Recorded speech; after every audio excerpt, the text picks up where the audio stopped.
Speaker గారు నోటీసులు order పెట్టి ఇవాళ నన్ను పిలవడం జరిగింది. నేను అసెంబ్లీకి ఇప్పుడే రావడం జరుగుతూ ఉంది.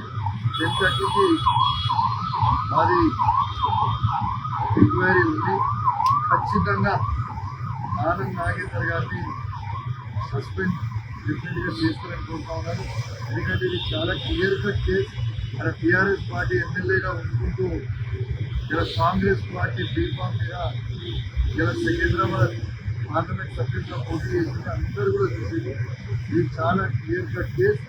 100% ఈ వాదనలు అన్నీ కూడా దీనికి సంబంధించిన ప్రూఫ్స్, పార్టీ చేసిన ప్రూఫ్స్, తనకి ఎన్ని ఓట్లు పడి అన్నింటిలో తన పార్టీ చేసి అన్నీ కూడా ఇవాళ మేము స్పీకర్ గారికి కూడా చూపించబోతా ఉన్నామని చెప్పి సందర్భంగా తెలియజేస్తూ ఖచ్చితంగా తనని సస్పెండ్ చేస్తారని, తనని డిస్క్వాలిఫై చేస్తారని నేను ఆశిస్తూ ఉన్నాను. ఇంకా మీకు డీటెయిల్గా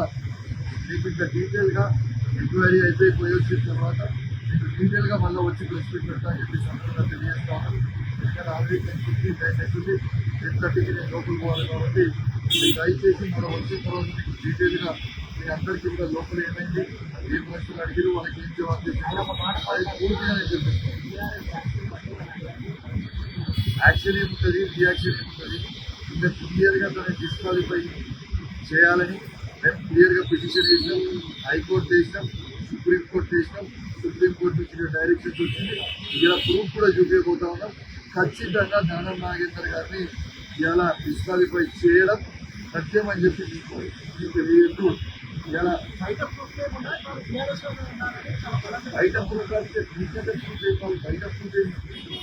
బయట ప్రూఫ్ అనేది కాదు.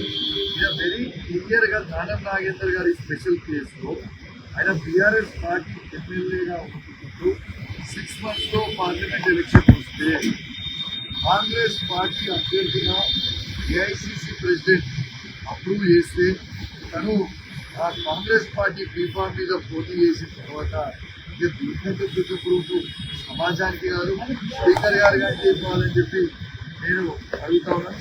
100% స్పీకర్ గారు డిస్క్వాలిఫై చేస్తారని నా పూర్తి నమ్మకం, విశ్వాసం ఉందని చెప్పి సందర్భంగా తెలియజేస్తా ఉన్నాను. అలా అయిపోయిన తర్వాత పూర్తి డీటెయిల్స్ మీకు మాట్లాడతా అని చెప్పి సందర్భంగా తెలియజేస్తాను. అయిపోయిన తర్వాత